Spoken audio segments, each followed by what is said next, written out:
Muy buenas, mis amados hermanos. Bendiciones grandemente para cada uno de ustedes en el amor de nuestro Señor Jesucristo. Deseando a todos que la presencia de Dios siempre esté con ustedes. Les habla el arzobispo Spencer Garnica de la Iglesia Episcopal Anglicana y Rito Tradicional Jesús mi Liberador, presidente de la misma delante del gobierno colombiano, con nuestra personería jurídica especial.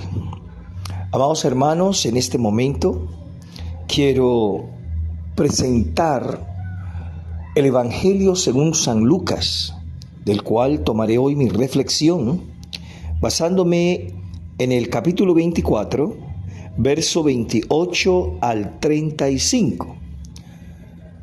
Leo con la bendición del Padre, del Hijo y del Espíritu Santo. Llegaron a la aldea a donde iban, y él hizo como que iban más lejos. Mas ellos le obligaron a quedarse diciendo: quédate con nosotros, porque se hace tarde y el día ya ha declinado. Entró pues a quedarse con ellos. Y aconteció que, estando sentado con ellos a la mesa, tomó el pan y lo bendijo, lo partió y les dio.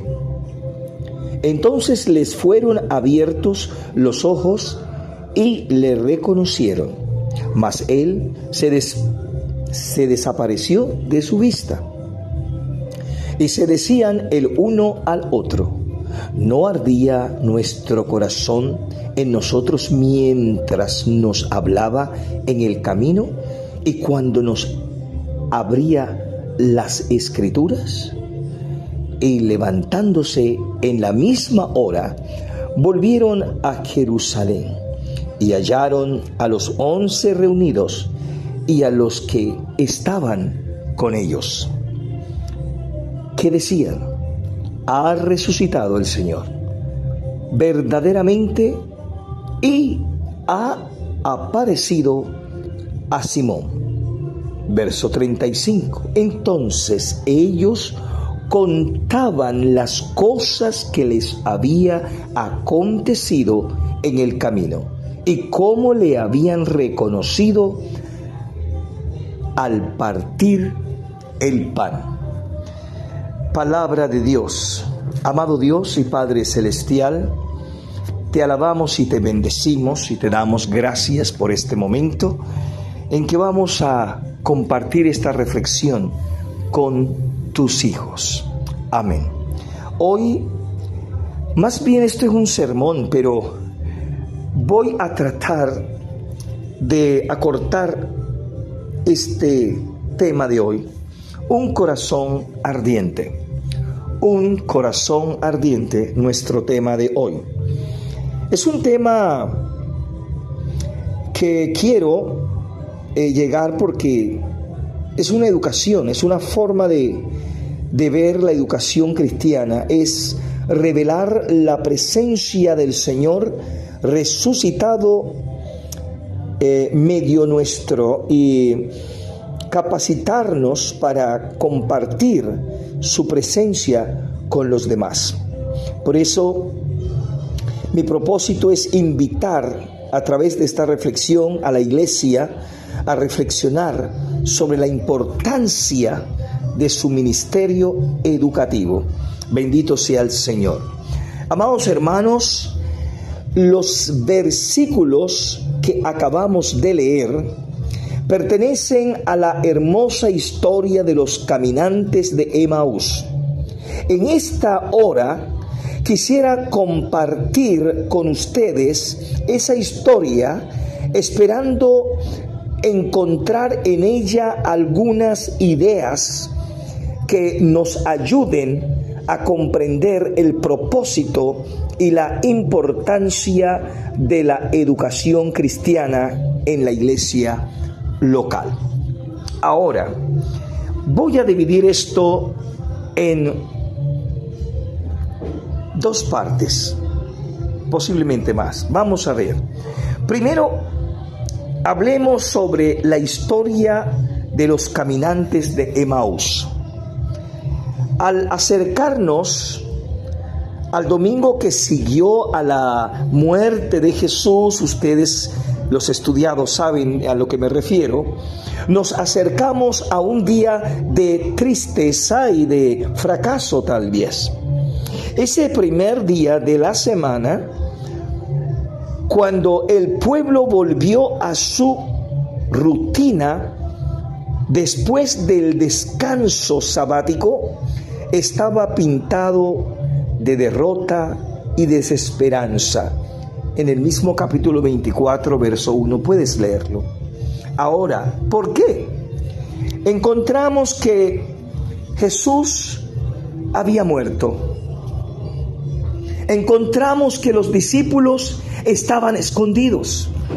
Encontramos y vemos que las autoridades estaban satisfechas, ya que habían destruido un movimiento peligroso que por un momento amenazó su bienestar personal e institucional, según ellos. Primero, hermanos, sin embargo, el día no transcurrió sin un periodo de confusión. Créanlo que fue así. Un grupo de mujeres fue a los 11 discípulos que habían visto una visión de ángeles, capítulo 24, el verso 23. Compare con el mismo capítulo 24, el verso 4 al 9. Y que Jesús ahí todavía estaba vivo, pero los discípulos no les creyeron, pues pensaban que su historia era una locura. Leen el versículo 11. Ahora, todavía confundidos, dos discípulos decidieron caminar a una aldea llamada Emaús, verso 13, que estaba situada como a unos 70 estadios de Jerusalén, es decir, 11 kilómetros más o menos. Aproximadamente fue fácil salir de Jerusalén, dado que el único equipaje con el cual contaban estos discípulos consistía de los pedazos de sus esperanzas que habían quedado rotas al morir el Galileo. Los discípulos, mis queridos hermanos, iban conversando, repasando los eventos de la semana anterior, tratando de encontrarle sentido a su dolorosa experiencia. Verso 14. Y mientras conversaban, hermanos, se les apareció un extraño salido de la nada y comenzó a caminar con ellos. Los discípulos lo conocían, pero no pudieron reconocerlo. Tercero, quiero que sepas esto. El extraño les preguntó de qué hablaban. ¿De qué están hablando ustedes? Entonces ellos se detuvieron, entristecidos, y le contaron su dolorosa historia. Hermanos míos, finalizo con esto. En ese momento, el extraño respondió de manera inesperada. Comenzó a explicarles a ellos los acontecimientos de Semana de Pascua a la luz de las profecías mesiánicas de la Biblia hebrea. Les preguntó, ¿no era necesario que el Cristo padeciera estas cosas y que entrara en su gloria? Y repentinamente todo comenzó a cobrar sentido. Hermanos, si Jesús sufrió,